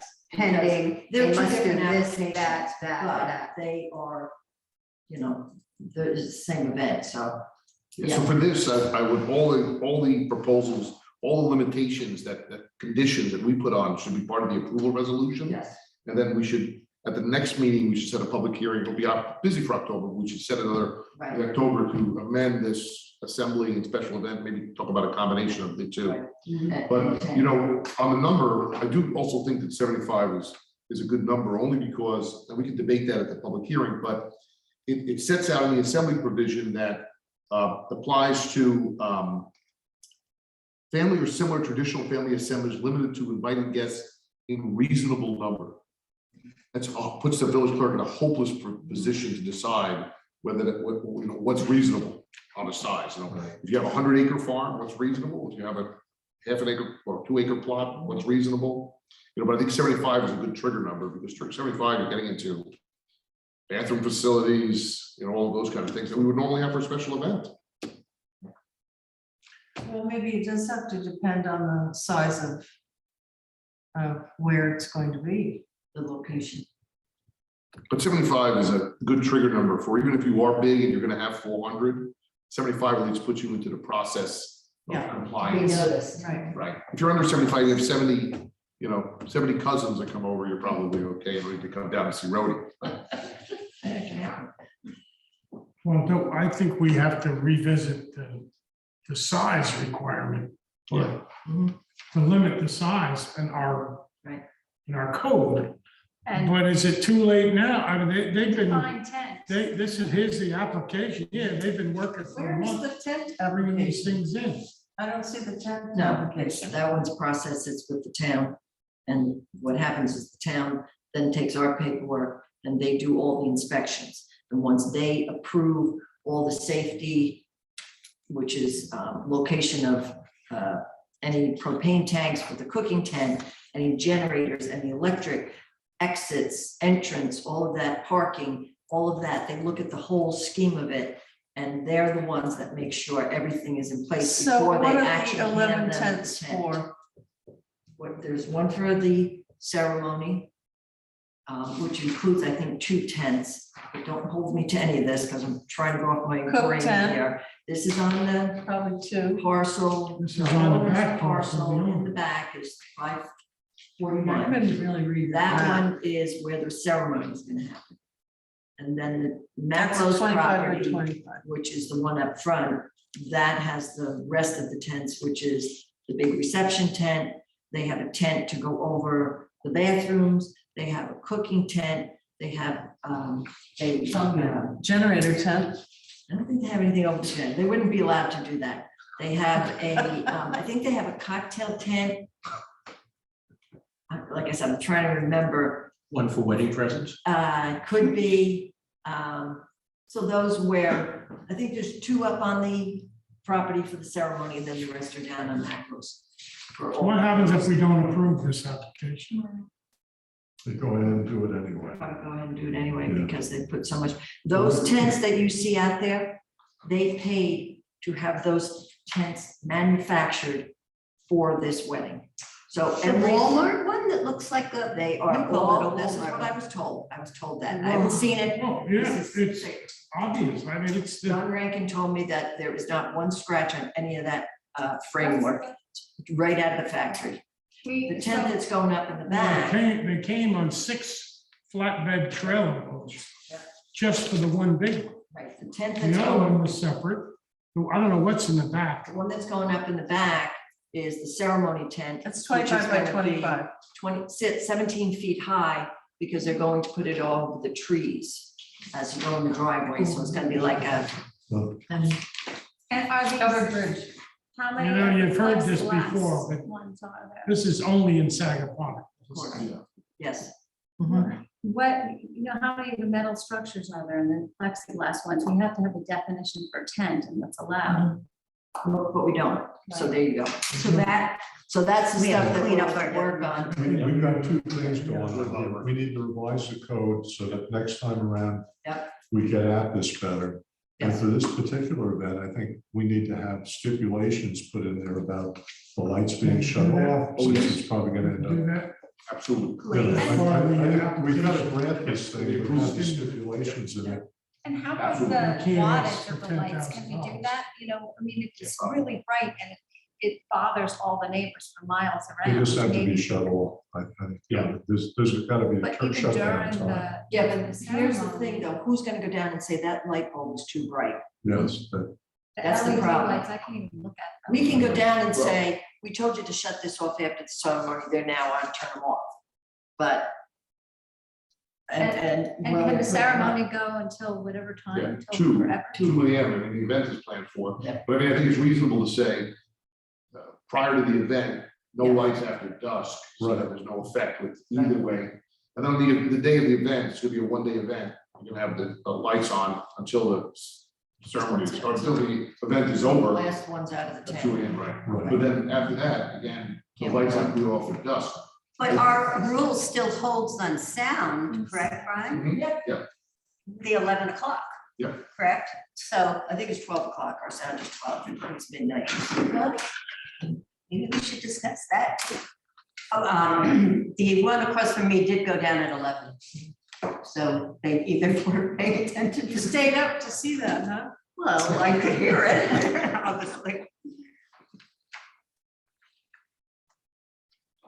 So is this something we get conditions on improve now or next week or?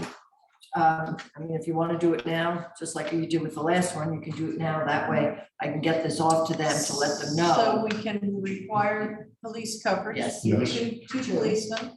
Lights on only during the work hours and for the event period.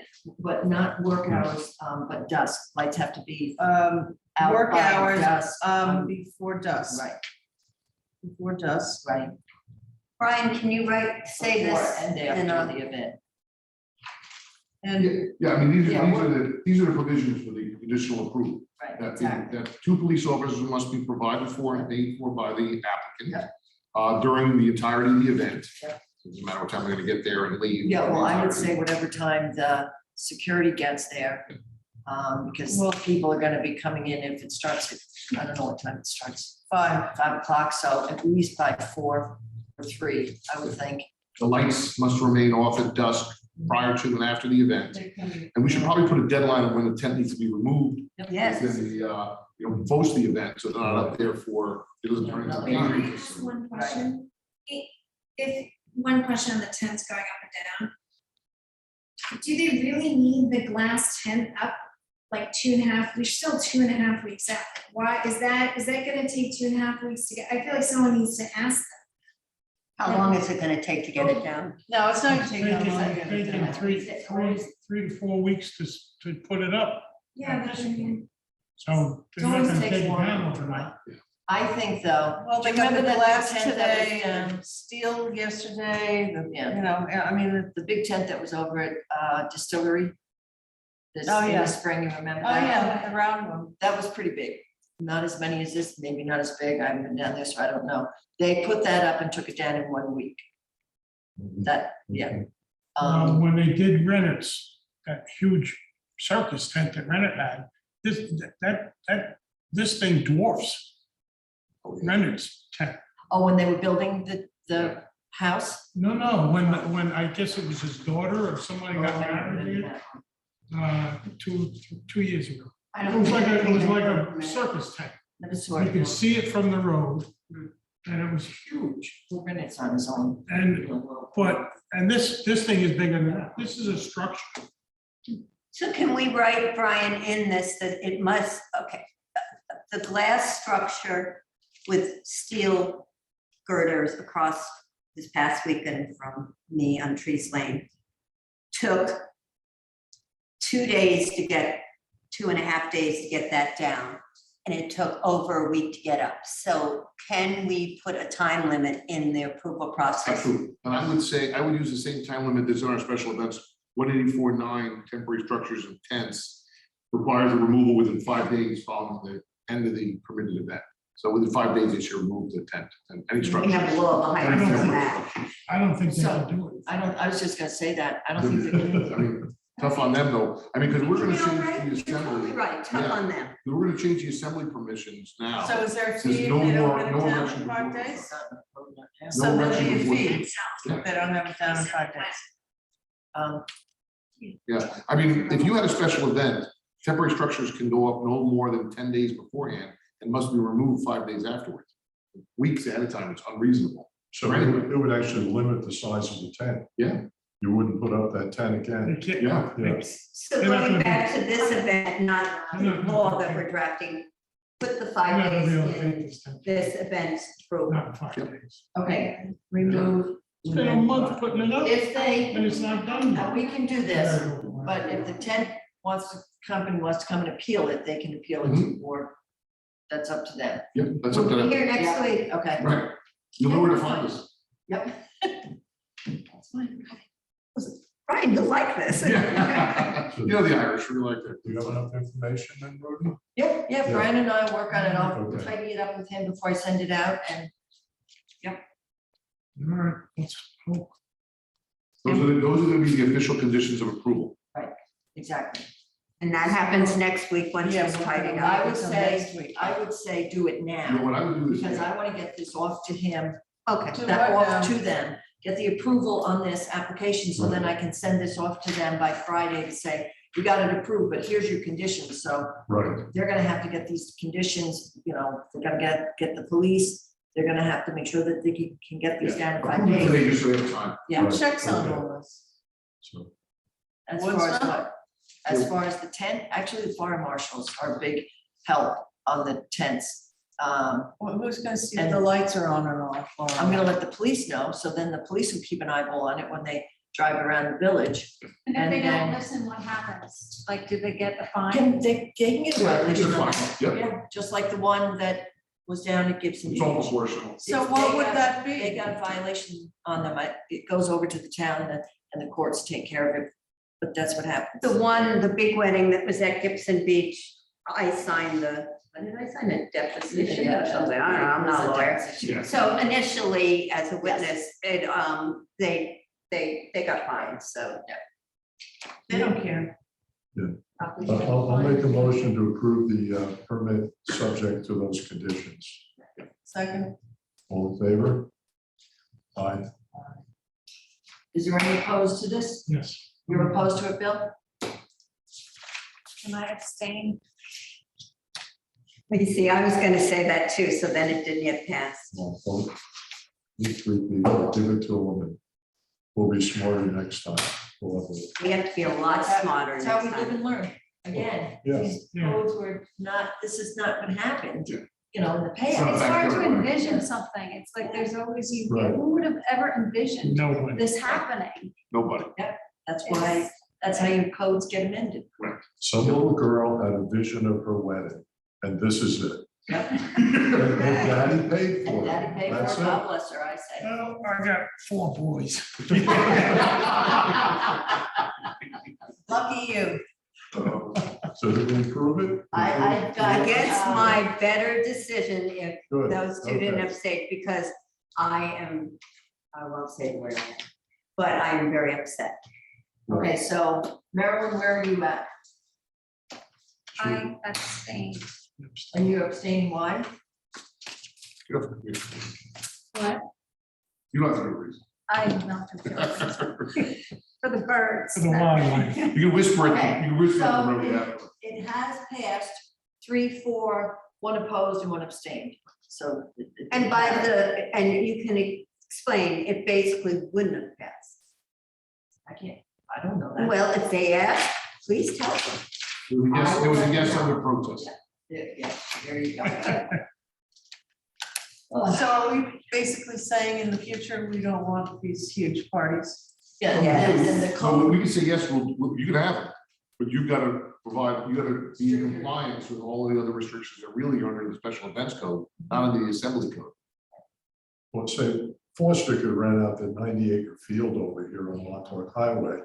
And there's a venue that could handle this, and there's really very little around it. They can be a good distance from houses, but on average, you really can't put that inside your product and not impact the neighbors. I mean, you just approved Wolfers, and Wolfers is having a large amount of people there. So, you know, But they again, also, you said location, well, that's what we're saying, Well, yeah, the location, location. you know, size, location, and that's what, we're gonna amend the code. and we've approved Wilford before, very specifically, and they've been very professional and handle all that. Yeah. Absolutely. And they provide a Absolutely. wonderful service for the community. Everybody's invited. Thank you, I agree. Yeah. You ever see the first time? Is this the reception? Just so I don't forget, there was an article in the East Hampton Star about support for the stop signs on Town Line Road. And a couple of our residents took the time to go and show up and sit through the whole hearing and testify on behalf of the village that we would like the town of East Hampton to cooperate on this. Jim Prusky and David McMillan both sat through the whole thing till the end when they had a chance to state their support for East Hampton putting up signs. East Hampton did not agree to put up one at Hedges Lane. But it simply means that we'll put up a sign that says traffic on the right does not stop, something like that. We didn't do that down on Daniels. Did you? want to? No, well, I mean, they're gonna put a stop sign in now, Oh, East Hampton's gonna put one. yes. That's all right. of these buttons. That's- No, that I know, Right. but you just said to put a We sign. up didn't put a that warning says- sign when East Hampton originally wouldn't agree with us. Right, Right. on Daniels We should Lane, have had a warning sign, I Right. think. right, Yeah, okay, but that's what you wanna put up on our side? yes. they're not gonna cooperate, then whatever. I think the door has opened for us and the process to reclaim our side of Town Line Road for us from what East Hampton's changes have come about in recent years, I think is moving in a positive direction. Unfortunately, it's taking a while to do it. Well, what are you talking about? I'm Well, not East- understanding. this. East Hampton Town used to allow our residents to park Yes, and worked cooperatively with us. okay. That changed under the previous superintendent. No, who's before that one? Oh, two previous superintendent. McGinty.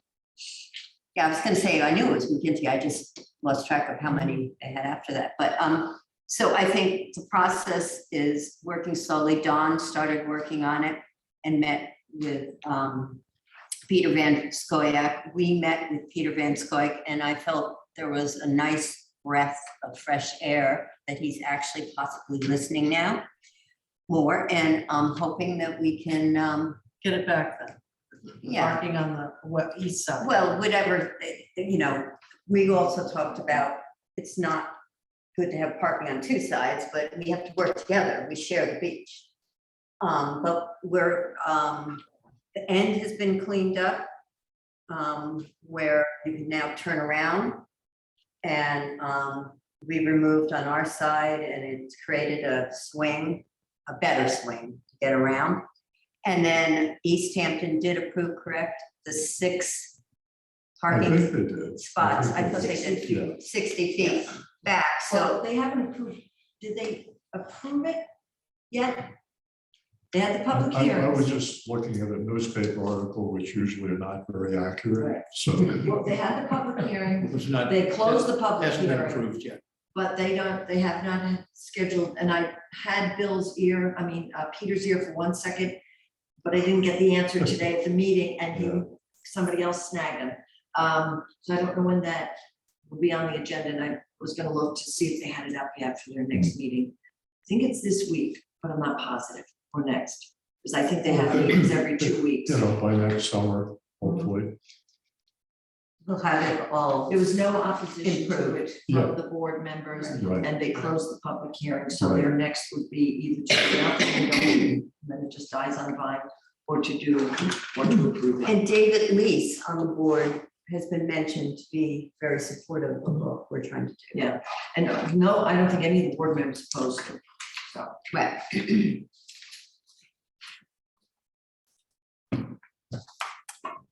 Well, Okay. I correspond with a few of the residents here, including John, and thank you. Thanks, Laura. with some kind of movement to be seen in Sagaponic. And what I mean by that is when people are out on the street, that they wear bright clothes. I mean, I love the stuff that some of the bicycle people use. Bright yellow, green, lime colored stuff, and you can't miss them. There's just too many people walking in dark colors. I know 2 days ago, I turned onto Winscott Harbor Road, and there's big trees and the shadows. I didn't even have sunglasses on, and there was a woman walking on the wrong side of the road, dressed in black from head to foot, with a black dog and a black leash. And I fortunately saw her.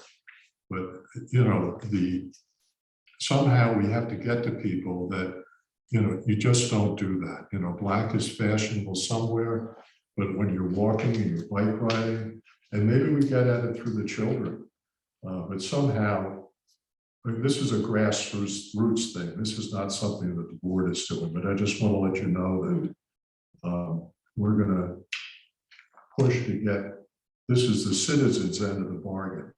There are things that the village needs to do, and there's things that citizens need to do, and this is one of them. So you can get your day glow vest at Village Hall. Type of thing. Well, we're thinking of a fashion statement. For a I've nominal been fee. seen in Sagaponic. For a nominal fee. Everybody will Yeah. want one. I think it's very important. I have many times I agree with you that you can't see what people are wearing, and I told you, I and one other resident got stopped one morning because I had on a white outer level, but I got hot and I happened to have a black t-shirt on underneath, so I took the white outer level off, and our good old, guy that's been with us the whole time, Rich, pulled over, and he knows who I am, and he was like, what are you wearing today? So, and I, out of my basket pulled, I just took this off, but it's tough, it's true, we don't even consciously think about it, so by making it conscious, it would make a big difference. I think the school, when the police go to do the community part at the school, this should be added to the venue of it.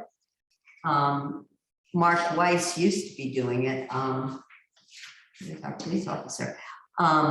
Wait, what did you just say? Lisa? Mark Weiss, the police officer. He's no longer on the But what did you roster. say before that? He would come to the school and he would talk about the cops, what they do, why they do it, Oh. what kids should be doing. Community. And even re-explain the absurd thing that we think every kid knows about, you need your helmet.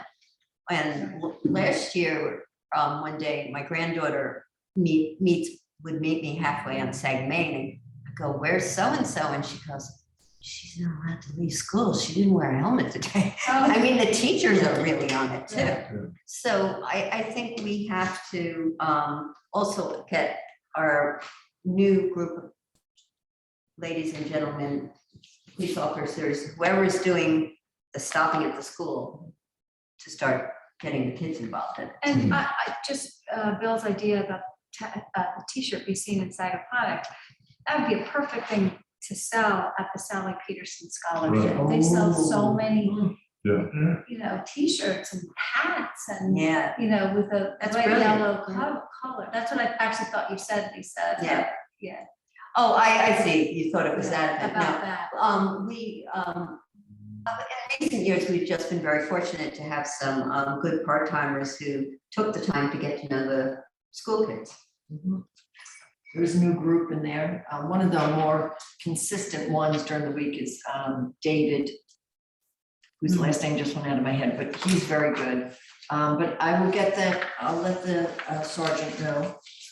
Do you want me to look? David DeLong. Yes, that's him. Do you want me to look into pricing for t-shirts or No, I sweatshirts don't or think whatever? this is something the village is gonna do. I think Okay. it's some got it. private people. Yeah, are I gonna could do it. ask Alex, my daughter works on Sally Peterson thing, so I could ask them, I could kind of punt it. Nice to Yeah. give each of the kids in school one of Yeah. them for free. And then sell them too. Yeah. Another thing I mentioned to one of our citizens groups was the sign ordinance for private properties. You're allowed to have a number sign and then up to two additional signs for aggregate total of 4 square feet.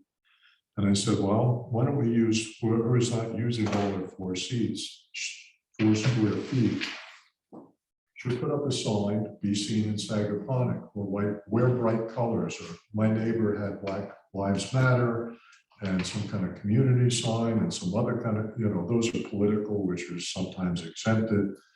But if people who understood the problem started to get signs up, a little sign, and if you're walking, you notice these things.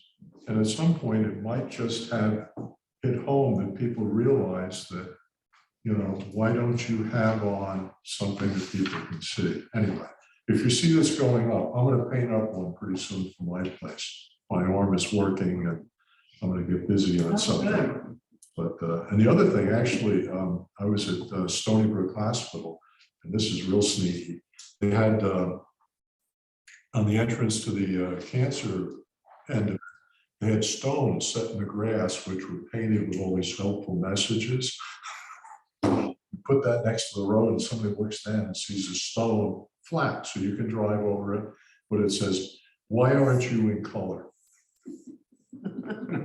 Anyway, let's move on. Gibson Beach, the whole business of somebody who's gonna provide a service of putting furniture on the beach for your little event.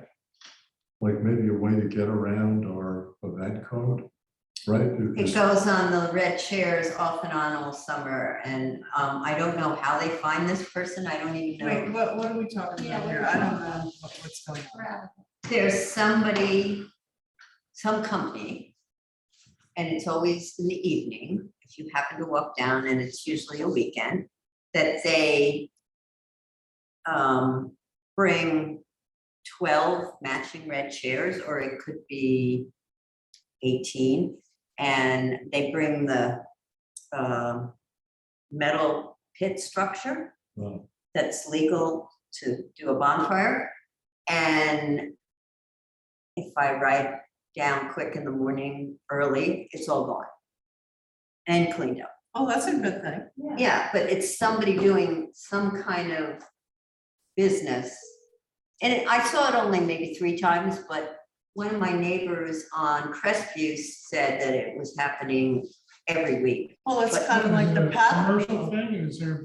Well, that's it, somebody's making a business. Andy, What is can you that tell Cassie Bo I'm trying to reach her? something? Jeff, can you hold on 1 second? And if you want to put your your video on, that's fine. But Who's that? that's Jeff Tannenbaum. Oh, I was not aware of that, at least. The reason why I asked Bill to put it on the agenda is because after the wedding happened down there, the debacle where it was supposed to be at Sag Main and not down at Gibson, but there was a thought, and the bride wanted to go down there and she didn't care that she didn't have permission. That's where she wanted to go. So I went back and forth with the town of Southampton, both Parks and Recreation and the trustees. And when they get new people in the offices, they forget that we do control certain things here in the village. They do not. And one of them was Gibson Beach, and they were saying, well, no, it's a trustee road. It's under our control. And I said, no, it's not. It's not a trustee road. Anyway, so I finally got them. Then I found out, and so after this event, I said, well, can you please at least send me the applications or the permits that you issued so I know what's going on here in the village for Main Beach. That's the town beach. They issued the permits, fine with that, but they shouldn't be issuing them at Gibson. So then I was started to get these permits that they were issuing at Gibson. I said, well, you don't have permission, you don't have authority to do it there. And that's where this whole back and forth went. So then I'm looking at all these things that are going on down there that they're giving permits for that I didn't know about. So I had a conversation with Brian about small events, small, you've got 6 of your friends, you're bringing down your lawn chair, you're bringing your cooler, and maybe you want to bring a contained fire pit. If somebody calls me up and says, I want to have, 12 of us want to go down there, we're bringing our coolers, we're having our beach chairs, I am not going to require them to get a permit. This is public. I don't think that's the complaint. No, I know, I'm explaining how we got to this point here. But if you're gonna bring a little fire pit down there, we're talking safety issues. I thought we should have something in place that if that's what somebody wants to do, we should have something in place for that. Then I would issue a permit for them to do that, to make sure that whatever they bring down there, they've got their water next to it. And then when they're finished, they take everything we better than they found it, that type of thing there. Then I had somebody call about similar thing that you're talking about, Lisa, with the red chairs, that they wanted to bring, they weren't catered, but yet somebody was gonna bring them chairs and little tables. And then they would sit there, they would bring their own food. But, so that was another thing that we talked about. But I think in their ad, I thought I looked at their ad, they said they could provide flowers, they could hook you up with catering. Oh, yeah. What's their title? It was like a whole event. Yes, you're right, Bill, they do Yeah. provide that, but they also just provide chairs. What's the title? So, I don't I can't know. even remember now. So they do this for a variety of beaches, but we just happened to discover, and I discovered by accident too, that, Well, yes, because the town's been issuing. them. Well, it's like I the wasn't aware they paddle were happening. people. Paddle people make money. Well, the question is, how far do we let it go before it becomes a problem where, your son wants to go down with 4 friends and the beach has 60 people on it for this kind of catered event, which snuck around regulations. I think somebody said, we don't want to be the village of no, but we do have to rein in things that push the residents out. You know, if somebody's bringing a group in from God knows where to use that beach, you know, it's not necessarily our residents. So that's where we're at, and Brian had made some suggestions to put in, where are we at on this one? Yeah, professional services. Well, this, So, you know. this also is gonna come under the special. Yeah, special events, because it's public property. Yes, yes. So we had the same kind of issue at Cooper's Beach, Southampton Village, when I was the village attorney there, and we had the solution we came up with, pardon me, use my phone for a second. The solution we came up with was to avoid, if we were gonna go down and, you know, we were fishing or something, we got a cooler of beer, we brought our beach chairs, that's not what the intention of the special event, right? You're gonna go down and have friends gather and, you know, open a bottle of rosé, so that's not the situation. It's a little different. You're in a different scenario when people are making money off the beach. You're paying somebody to capitalize on this area. That's not what we should be sitting there with our beach chairs. So they said, so the proposal was to require a special event permit from any activity or similar gathering on public property where one or more of the following conditions exist. A, the event involves a caterer or professional event company. Someone who's setting things up, you know, schlepping down your chairs for you. Or two, the event involves a group of X number of people. You know what that number was going to be, 60, 50, depends how big your families are. I mean, you can get to that number. We have big families. Yeah. I do. I know you do.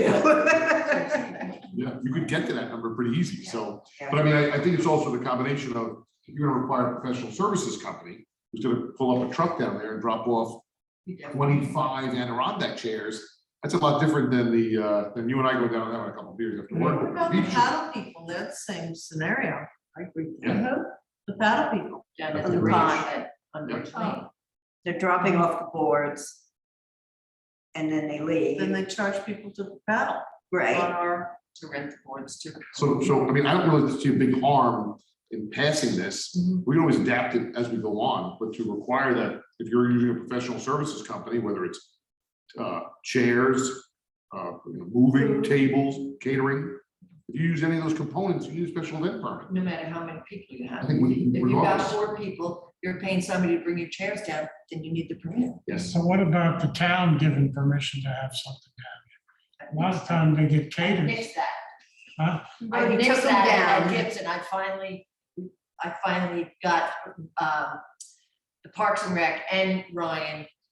who deal They're with on some board of it. with that? Yeah, To they go are. through the- Took okay. a couple That's of, for Gibson though. couple of emails. Right, Still Sac Main the- Street is. That means owned by the fine. town of Southampton. I've seen people No, that's their. setting the cater, professional caterers Oh, yeah. for 50, 60 people Ton- at they have Gibson. Ton of And, events. and supposedly the town doesn't.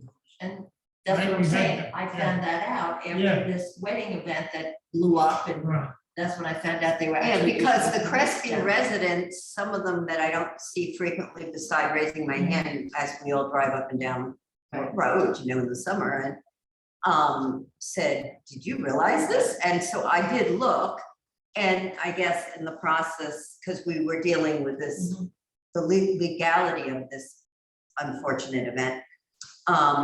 But anyway, is that why Jeff is on?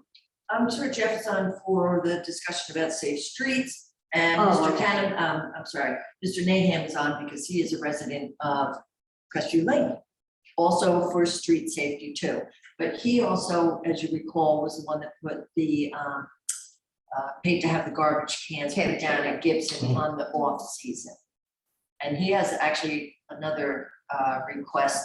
I did send his email out this week, but was it this morning or yesterday? To be honest with you, I don't remember. Just Yes. to put a period on the Gibson Beach special event issue. Why don't I combine that with the local law change that's gonna happen after the next meeting? And we can always cross that bridge if we want to get to it on what that number is, but I think we're all in agreement that if you're using a professional services company, you need a special event permit. Right, The catering company, professional event services should get a special permit if you're gonna do that. yes. So that sounds would good. exempt us as beach Yep. chairs, but if you're gonna use a service, they should be covered by special event, no matter how many people there are. Right. Are we gonna do the historical markers? Where did that come from? That came from, Sand dune I'm fort. sorry, I can't remember the gentleman's Well, I name. guess it doesn't matter. I mean. I'm Yeah, one of the in favor of it. residents, and we, Don did start with this with Ann Sanford, and All it right. kind of didn't get traction, and then Reniak is his name, Andrew, I think is the first name. Yeah. He had sent an email, kind of, bringing it back up again. And I did the research to see who Yeah, actually great. pays for Thank you. those. And we do pay for them. Yeah. The state does not pay for, encourages them, but doesn't pay for them. And then Mr. Rainiac attached to his email, the company that does these, makes these. He wants to do the Marconi answer. Right, and that, Right. as you know, was down on Sagamore Street, just north of Sand Dune Court. Is another list that Ann Sanford came up with, and I thought I had it with this paperwork, so I apologize, I'll have to go find it. So Well, we'll there's see the other other list, areas but- in the village. I think it's a nice thing. I mean, there are Yeah, some in the absolutely. village already. Yeah, this was there's just- a link to the Titanic. I mean, that's I pretty think it's cool. That's Yeah. very cool. Yeah, It's very Yeah. cool. so, I'll get the rest of the list for you and bring it to you next week. And if you want to go forward with that, then we just have to get, Sure. get them made Right. and then get them installed. Sure, to see if the highway department will do that, I'm sure they will. So. Okay, so where are Financials, we? Financial? we don't vote till next week. Yeah. We'll study them when we can't Bill, sleep. as we were still on Gibson, do you want to hear from Mr. Nahum, because he Sure, has not absolutely. only his garbage, but he also has Yes. another, Mr. Nahum? Your both of your audio and video is off, if you could put them both on? Is he there? Hi, There he, hi, sorry. there he is. I'm at work in the big bad city. So you had made a suggestion to the board about your little library boxes? Oh, Yeah, it's- yes. I'll just briefly elaborate. We were in Michigan this summer for a visit in a small town, and at two of the beaches, there were these little wooden boxes on a wooden pole with a window with a sign that said, take a book, leave a book. And it was a very, we actually saw some activity. We left a book ourselves and so on. And I thought maybe it would be great to start such a campaign, call it, if you will, that in Sagaponack, and maybe it would spread to the rest of the East End and other places. So, if I'm happy to sponsor such a thing as well, if there's no budget for such an idea. But it would be great to maybe start with one at Gibson Beach or at Sag Main or both. I think speaking for next spring would be probably the best thing. And also to, I can get somebody to do a drawing of such a box. It's a pretty simple thing. that's a great idea. I mean, I'm very familiar with that and have used it. Oh, great. Okay. Yeah.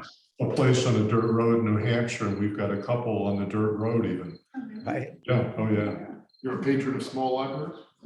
There are many places I've seen them also, and oddly enough, I've also seen them in the Czech Republic on a hiking trip. Oh, cool. But, Yeah. it was a little box and you lifted the thing up, and of course, all of us on the trip were like, whoa, this is a mini library. Yeah. So I think it would be wonderful. And again, if there's no budget for it, I'm certainly happy to sponsor it. I'm sure I can get a neighbor to, like Jeffrey Tannenbaum, who's on this call, to go in on it. So, Thank you. That's Sure. great. As your neighbor, I would be supportive with you. okay, cool. That'd be great. So do you want him to send us a little picture of what he proposes to put down there? Oh. Yeah. Yes. There's all different varieties, I know. for sure. Yeah, Okay, so Mr. Nam, if you could send me a little sketch so I can show the board. Yeah, I'll do that in this next week or so. Okay, And thank you so much for the garbage can. I cannot tell you early in the morning how many off-season mornings I smile and just appreciate the fact that all those years we tried to get Southampton Town to leave the garbage cans and couldn't get that done, but we thank you for what you're doing. No, it's a pleasure. And sometimes you just have to go around the bureaucracy because apparently when they said that it was going to interfere with the union, I said, well, what union? They're not there for 9 months out of the year, 8 months out of the year. So, that and also we do send every couple of weeks during the summer, we do send somebody to clean up along Crestview because we live there, but also Gibson from Crestview down to the beach. It's been really, I have to say, kind of gross seeing all the garbage. And if I just may add that the garbage collection service during the summer season, whoever the town of Southampton's using, they sometimes they dump half the garbage and don't pick it up and so on. So again, if the town, if the village and the trustees aren't satisfied with that service and we want to do it ourselves or pay for it privately, whatever the case may be, it's just sometimes they leave it such a mess. And nothing irks more than seeing garbage and litter on the sides of the roads. I'll be very quick, I don't want to take your time. It's been my dream for years to, in the same way we hold people who own property accountable if somebody slips on the ice in front of their home or their business, I think we should also hold people accountable for litter and garbage that's on their properties facing a public road, even though it's not their fault, but somebody has to clean up. It's just, we see so much garbage and litter along the roads, and I just wish there were more concerted public effort to do something about it. Well, hopefully the committees for getting together to work on the road calming and such, getting more email addresses and all that will help open that avenue up to get more public involvement. Listening to our meetings that we're usually, and Rhodey's definitely drowning in things. For such a small village, we're incredibly busy. Yeah. So I think hopefully getting more of our residents to know each other through what you gentlemen are doing, and as well as these type of activities, maybe we will get more people that can help us do what we need to do, because there's a lot. Well, thank you. Thank you. Thank you. Sure. Appreciate it. Jeff Tannenbaum, did he want to?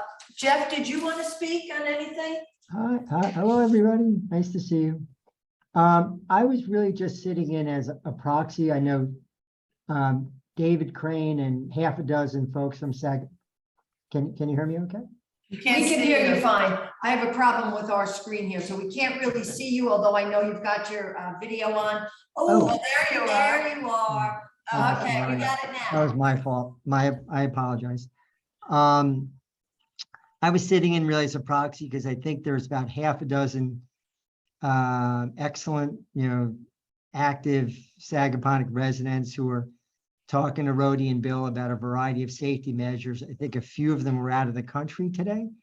So I said I'd be happy to just listen in, but I don't have anything specific right now. I think that they've sent a bunch of ideas to Mayor Bill and to Rhodey, and I assume that stuff's being worked through and there'll be some feedback given.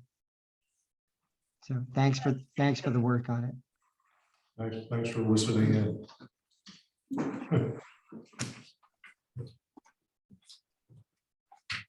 Okay, so everybody needs to read the all the financial stuff. Stay awake. And the calculator out. Committee reports. Lisa, did you want to? I have two very quick ones. Very uneventful month. The zoning board I guess it was this past Friday, I'm sorry, I'm losing track of the date. They were unable to have their meeting in relation to 110 Sandon Court. So it's been adjourned to next month due to advertising and some changes in the spec, which I talked about, I believe, last month. Architecture committee met the end of August. Their meeting doesn't line up well with ours, but what was very interesting to me was it was a very slight agenda. The first item was a committee for two approval for 778 SAG Main, which is the old stock property, just in case you forgot that number. Anyway, it was just a couple small changes on what was already approved in construction. 38 Old Barn Lane was pulled off till next month. And that was a pergola, a very small item. Then we go into what I'm going to call driveway gates. There were 3 permits for driveway gates, all of which were adjourned to next month. What I had said to Bill in the beginning of the meeting was, it's been a long time that I didn't see any real construction items in an architecture meeting. Obviously gates and a small change order on a bigger project that we've already approved are important, but I just hope that's not a trend. I sound like Don saying this. Don would talk about the budget in relation to this, but that's all I have to say. You'll see more, and you'll be very busy at the zoning board meeting next month. It sounds like it. Zach Store is It's gonna make it. Okay. Yeah. So that will be on for next next month. As will 110, which got adjourned, as will another one down on one potato. All looking for the same, well, except for Zach Store, same height variance. Which then, of course, leads to building permits. Oh, yeah. No, I have no report. No? Okay. Next meeting date? John, did you have something? No, I just wanted to see what might be discussed under the traffic topic. And maybe just one follow-up for you. I know that Jim sent to Rhodey. No, Jim Prusky. I'm sorry, Oh, Jim Prusky sent a draft of a letter that our little group put together for the mayor to send to Sagaponic, and Rhodey's been working on trying to get email addresses for people, so we get names behind the LLCs and the trusts that own most of the village. And that's what I'm saying, that list, I'll make sure you get it. I thought I sent it to the whole group, but maybe I didn't. I'll go back and look. And I think probably the next step for our group, when those who are still working and traveling or get back in the country, would be to have another get together with you to take stock of, where we are. Do we want that letter to go out as is? Does it still seem like a good idea? And what should our priorities be beyond the traffic calming and a couple of stop signs? Okay. There's still a lot to do, and some beach access questions. Okay, so next meeting, September 21st. I have a question on Okay. October meeting. When are we, which meeting are we leaving here? We're meeting at 1. Oh, that's Or the, do we meet at 12? no, No, no, no. October 12th meeting. 1 o'clock. Oh, It's the October 12th. October 12th meeting, and it's 1 o'clock. 1 o'clock, and then we're gonna leave at 3. No, the meeting's at 5 o'clock in Riverhead, so it just, if we have it at 1, then it gives everybody time to go home, and then, we'll Oh. decide who needs, And then, if we want to carpool, then we. can 5 all PM in meet here. Riverhead. That's correct. That's at the Hyatt? Is that the Hyatt one? It's the one all the way down on the end of. Yes, 58 on the Not left. 58, Oh. it's on, the, backside of Tanger. Getting off the Sunrise, Yeah. getting off Okay. 495. Oh, Yeah. okay. All right. I'm pretty sure that's where it's been in the past, but I'll verify that. Okay. Okay, so next meeting, September 21st, You want to, 3 p.m. you want a motion? I don't know, we need a motion. That's just on the- No, I meant on the adjournment. Oh, okay. Adjourn into I'll executive make a session, motion to adjourn. into an executive into session. an Second. executive session. All in Aye. favor? Aye. Okay, thank you. Is that where I get the boot? Yep. Fair enough. Thank you. What better way to spend a beautiful sunny summer?